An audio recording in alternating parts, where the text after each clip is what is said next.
What is going on, YouTube? Welcome back to A Therapeutic Edge. Today we are taking a look at one of my many Tucson knives.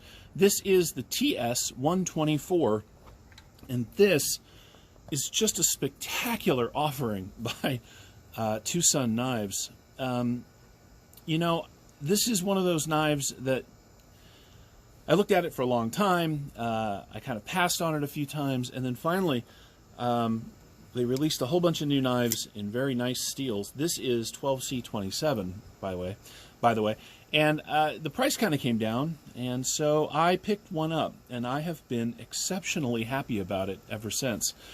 Tucson does a great job with their blade steels. Of that, there is no doubt. This is a Wang Denzin design, as you can see. It says 12C27 right there. As is typical of Tucson, it's got the Tucson logo on this side. It's got this marvelous fuller. It's got this beautiful belly. But here's the thing. Much like the TS165, the TS124 is just a razor blade. I mean, I don't know what it is they do with their 12C27, but this thing is so slicey. And for about 60 bucks, 55 or 60 bucks, what do you get? Well, you get all titanium construction. You get a beautiful 12C27, which, by the way, is an excellent outdoor use steel. 12C27 is rust resistant like crazy. It holds a mean edge. Is it a super steel? Well, no, of course not. But you're not paying super steel prices either. You get that traditional Tucson action, which, by the way, is really very good. Now, the one thing you can't do, even with that fuller, unfortunately, is middle finger flick this thing because it's buried down here. But the action on the flipper is very, very good. I love this knife. I'm really glad to have it in my collection. And I'm glad to see Tucson doing literally almost anything else except D2. Is there anything wrong with D2? No, of course not. But I'm done with it. I've had 70 D2 knives over the last couple of years. I've had them in, I've moved them out. Most of them were, in fact, Tucson knives, and they've been excellent, but I was ready for something else, and just about that time, they started releasing knives in S90V, M390, 12C27, excuse me. They even have some 14C28N blades now. Tucson is one of those companies that seems exceptionally reactive to their audience and their market. And when they start hearing people get tired of D2, they just change steels. These have been tested out by Love Them Knives. The HRC on these tends to be very, very good. The steel is as advertised.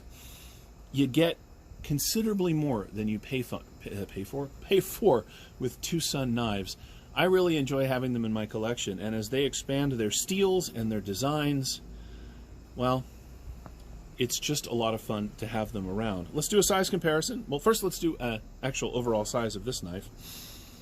From tip to pommel, we are looking at 1, 2, 3, 4, 5, 6, 7, 8. 8 and a half, 8 and 3/4, just about, of knife. We have, let's see, get that accurate. We have 1, 2, 3, 3.5. Excuse me, 1, 2, 3. We have 4 inches of 12C27, 3 3/4 inches of cutting area. I mentioned earlier that marvelous belly on that blade.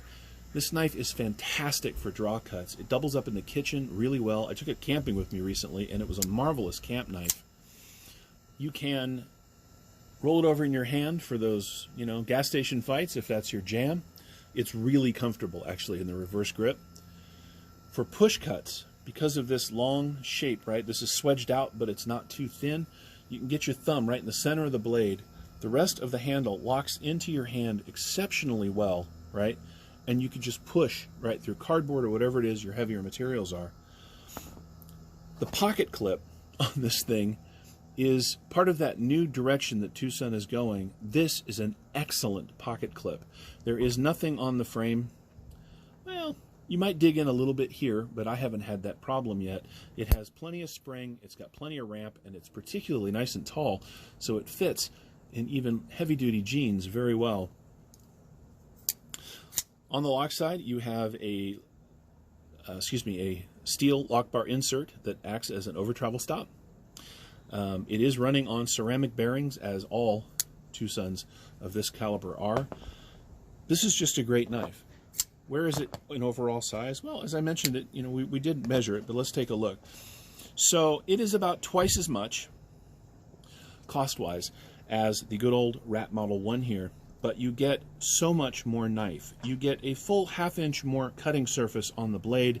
You get a little bit more handle, but not much. They tend to fill about the same spot in the pocket, but this 12C27 outperforms this AUS 8 by a lot in many ways. This is a fantastic knife, kind of a great beginner's knife, an all-around beater. It really is. But for a little more money, and not much in the world of knives, let's be honest, you get so much more knife from Tucson. Yeah, I really dig this. Now, here's the thing. What's this little bump back here? Well, this knife comes in a number of patterns. One of them has the cutout shaped of a young woman down the handle. This then would be the, well, for, you can figure it out. But what does it really work as? You can get your thumb right there. Look, I don't know why Wong designed this knife the way he did originally, but when they got rid of the imprint of the young woman on the handle and released it this way, it became an instant favorite of mine. This is a great knife. If you are looking for your first Tucson, but don't want to spend the money they're asking right now for their M390 steel blades or their S90V blades, they're not as expensive as they might be if they were another brand, but they are well over $100. If you wanted to spend a little less but understand what all the hoopla about Tucson was, this, the 124, is a great place to start. I love this thing. I really do. Anyway, thank you so much for watching today. If you have any questions about the Twosun TS124 or any of the knives that you've seen on my channel, feel free to ask down in the comments. If you haven't already, please subscribe. I'd love to have you here on a regular basis. If you're already a subscriber, thank you. I really appreciate it. And on that note, we're going to close. I'll see you next time, guys. Thanks for watching.